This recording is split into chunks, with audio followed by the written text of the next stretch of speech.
நண்பர்கள் அனைவருக்கும் சிவசரவணனின் அன்பான வணக்கங்கள். லிங்கம் வாஸ்து யூடியூப் சேனலில் நாம் பல பதிவுகளை பார்த்து கொண்டே வருகின்றோம். இன்னைக்கு 27:42 உள்ள 2BHK சவுத் ஃபேசிங் அருமையான வாஸ்து வரைபடத்தை பார்ப்போம். வரைபடத்தில் 27:42 சவுத் ஃபேசிங் தெற்கு பார்த்த மனை. ஸோ அப்போ தெற்க பார்த்ததில் பின்னாடி நார்த் ஈஸ்ட் ஈசான மூலையும், நார்த் வெஸ்ட் வாயு மூலையும், சவுத் வெஸ்ட் கன்னி மூலையும், சவுத் ஈஸ்ட் அக்னி மூலை. ஈசான மூலையில் போர்வெல், மழைநீர் சேகரிப்பு, சம்பு, செப்டிக் டேங்க்கு வாயு மூலையிலையும், வாட்டர் டேங்க் மொட்டை மாடியில் கன்னி மூலையில் இருக்குது. This is a basic fundamental formula for 5 golden rules. இப்போ 4Cங்கிறது நம்ம பார்க்க போகிறோம். 4Cங்கிறது என்ன சார்? வீட்டுக்குள்ளே நம்ம போகிறோம். ஃபஸ்ட்டு என்ட்ரன்ஸ் நாம் இந்த இடத்துல நாம் டிசைன் பண்ணிக்கலாம். ஒரே கட்டமாக போயிடும். ஸோ இந்த இடத்துல நீங்கள் ஒரு பெர்கோலா டிசைன் போட்டுக்கலாம். கார் பார்க்கிங், 2 வீலர் பார்க்கிங் வைக்கிறதுக்கு உண்டான ப்ரொவிஷன்ஸ் கொடுத்துக்கலாம். 9:30க்கு 6 ஈஸியாக வெராண்டா வித்து மாடிப்படி வித்து ஜன்னல், தலை வாசல் 5.5 அடி வச்சுக்கிருக்கோம். 2 விண்டோ, அருமையான வென்டிலேஷன். இந்த ஈஸ்ட் பக்கம் கண்ணோய் வராது. 16 16 ஈசான மூலையில் 10க்கு 11 2 ஜன்னல்கள் கொண்டது. ஈசானத்தில் வெளிச்சம் இருந்தாக்கா ஜன்னல் இருந்துச்சுன்னா தெய்வ சக்திகள் உள்ள வரும். 10க்கு 11 டாய்லெட் 5க்கு 6.75. வாயு மூலையில் 10க்கு 11 2 ஜன்னல்கள் கொண்டது. அருமையான வென்டிலேஷனோடு இருக்கிறது. 3க்கு 4 ஜன்னல் இருந்தால் போதும். ஸோ இதில் அப்பா அம்மா படுத்துக்கலாம், பசங்க படுத்துக்கலாம், வெளியூர் வெளி மாநிலத்துக்கு போகிறதுக்கு. வீட்டு எஜமானர் ஆகியோர் 15.75க்கு 10 பெட்ரூம். பீரோவை இந்த இடத்துல வச்சுக்கிட்டிங்கன்னா கத்தையாக பணம் வரும், காசு வரும். கொரோனா காலத்துலேயும் நீங்கள் உழைப்பு பண்ணிக்கிட்டே இருப்பீங்க, காசு வந்துக்கிட்டே இருக்கும். என்ன காரணம்னா வீடு வாஸ்துப்படி இருந்துச்சுனாக்கா நோய் வராது. கொரோனாவுடைய அச்சம், பயம் கண்டிப்பாக போயிடும். ஒரு அருமையான வரைபடம் 4C பார்த்துட்டோம்.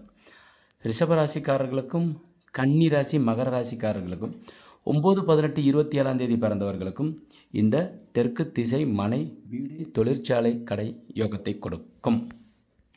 இப்போ இந்த பிளானில் பூஜரும் கன்னி மூலையில் கொடுத்துருக்கோம். 4க்கு 6. 8:30க்கு 9:45 கிச்சன் சென்டராக இருக்கலாமான்னு சொல்லிட்டு ஒரு சில அன்பர்கள் கேட்குறாங்க. கண்டிப்பாக இருக்கலாம். இப்போ 2 பெட்ரூம், 1 பெட்ரூம். இது ஸ்டடியாக வச்சுக்கலாம். இது 2வது பெட்ரூம். இது அப்பா அம்மாவும் படுத்துக்கலாம், இது உங்கள் பசங்க படுத்துக்கலாம். 3வது நீங்கள் ராஜா ராணி அப்படின்னு சொல்லுவோம் இல்லையா, எஜமானர் எஜமானி படுத்துக்கிறதுக்கு உண்டானது. எப்போவும் சொல்கிறேன், ஈசான மூலையில் இப்போ யாரோ ஒருத்தவங்க ஹாலில் கொண்டு இங்கே வச்சு காசு கொடுத்துட்டாங்க. வீட்டு பொம்பளையாள்கிட்ட கூப்பிட்டு இப்படி கொடுத்து இதை கொண்டு போய் கன்னி மூலையில் இருக்கிற பீரோட வைமா அப்படின்னாக்கா மகாலட்சுமிகிட்ட கொடுத்தோம்னா கத்தையாக அவங்களுக்கு பணம் சேரும். ஓகேவா?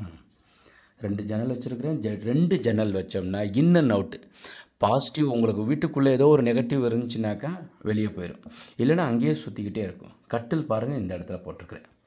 இந்த வரைபடங்கள் எல்லாம் அடியேன் அமைத்தது தான். ஸோ நிறைய அன்பர்கள் எங்கள்கிட்ட புதுசாக கேட்பாங்க, நீங்கள் வரைபடம் போட்டு கொடுப்பீங்களா சார்ன்னு சொல்லிட்டு. எங்களுடைய ப்ரொஃபஷனே என்னென்னாக்கா ஐ ஆம் ஏ சிவில் இன்ஜினியர் ஃபஸ்ட்டு. அதுக்கப்புறம் வாஸ்து நம்ம பார்த்து வரைபடம் போட்டு கொடுக்குறோம். வாஸ்து சைட்டுக்கு நான் பார்த்து கொடுத்து கொண்டு இருக்கிறேன். இந்த கொரோனா காலத்திற்காக நான் எங்கேயும் போகாமல் இருக்கிறேன்.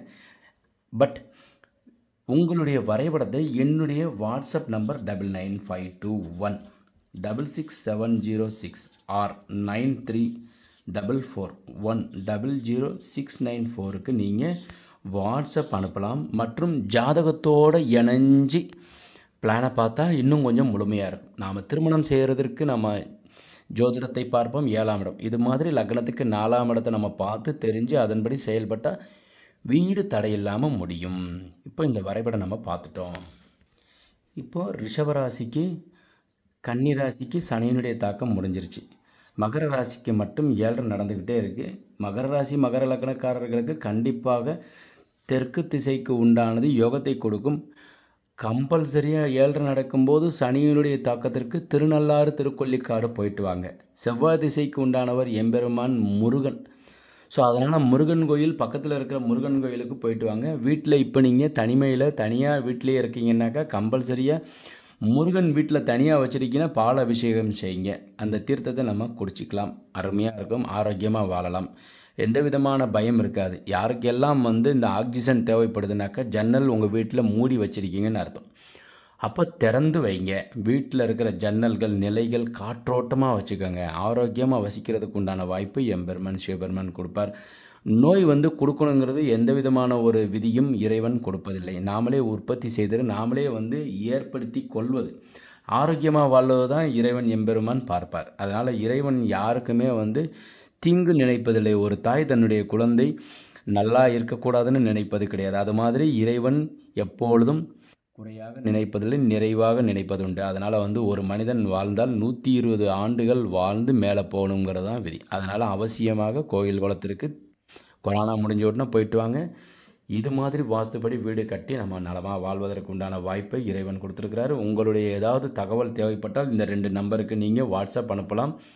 டிராயிங் வேணும்னா என்கிட்ட நீங்கள் கேட்டு வாங்கி நீங்கள் அதன்படி செயல்படலாம். டிராயிங் போட்டிருந்தீங்கனாலும் நீங்கள் என்னுடைய நம்பருக்கு நீங்கள் அனுப்பி வைங்க, நான் பார்த்து சொல்லுகின்றேன். வாஸ்துள்ள வீட்டில் வசிப்போம், வளமுடன் வாழ்வோம். மீண்டும் நாளை ஒரு அருமையான வரைபடத்துடன் சந்திக்கிறேன். வணக்கம்.